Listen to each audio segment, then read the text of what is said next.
Welcome back to my channel. Try to ignore the lawnmower. It's spring in New York. All right, so there was some great news today, which is really weird because you don't see a whole lot of this very recently, do you? Let's go over to the British cycling on the BBC. We have this incredible article.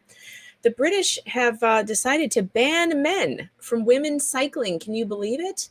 I can't believe I even have to say this. It's like, why were men invited into the women's cycling in the first place? But let's read it, shall we? Just a little bit here. Let's see. I'm not going to say the phrase transgender women ever again. British cycling to ban men who dress up like women from competing in female category. Ah, that's it. Under a new participation policy that the governing body said was predicated on fairness, such athletes will compete in an open category with men. Female races will be for those whose sex was assigned female at birth. Oh my God, they did not. They did not use the term assigned female at birth. Holy shit, people, come on. Can I correct this article as we go?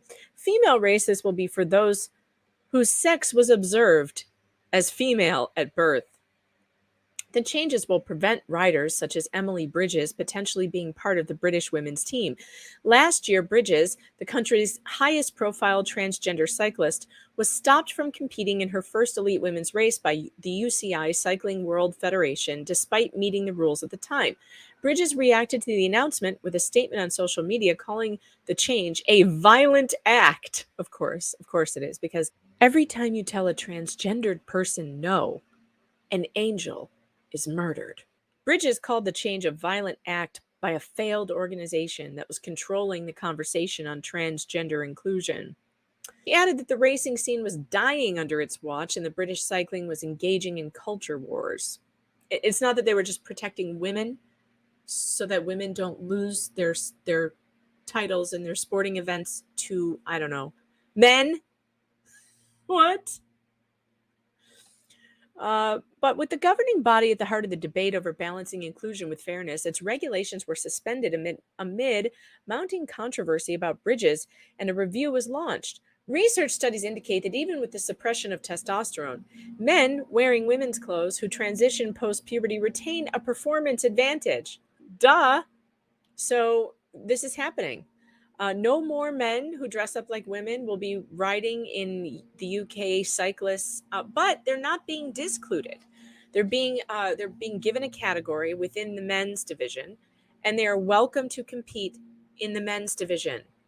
And I think that's perfectly acceptable. It's inclusive, it's fair, and it doesn't take anything away from the women who have worked so hard to get where they are and who deserve to compete with other women for the medals, for the prizes, and not have to compete with men who have biological advantages. So congratulations to the UK cyclings for doing the right thing.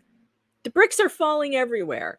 Target's taking stuff out, their Pride stuff out of the stores. Bud Light went woke and went broke. North Face is about to face a total boycott. We're boycotting the Dodgers. That's working. They just added oh, it's so funny. I might have to do another video on that. But they're starting to freak out. Target lost tons of market share. Their stock is just plummeting. It's fantastic what's going on. People are finally sick of this. They're finally sick of men in lipstick telling women what they have to do and telling children, my children, and other people's children that they should cut off their body parts. You know what? We're sick of this. It's over. I'm Megan Fox. Make sure you like and subscribe.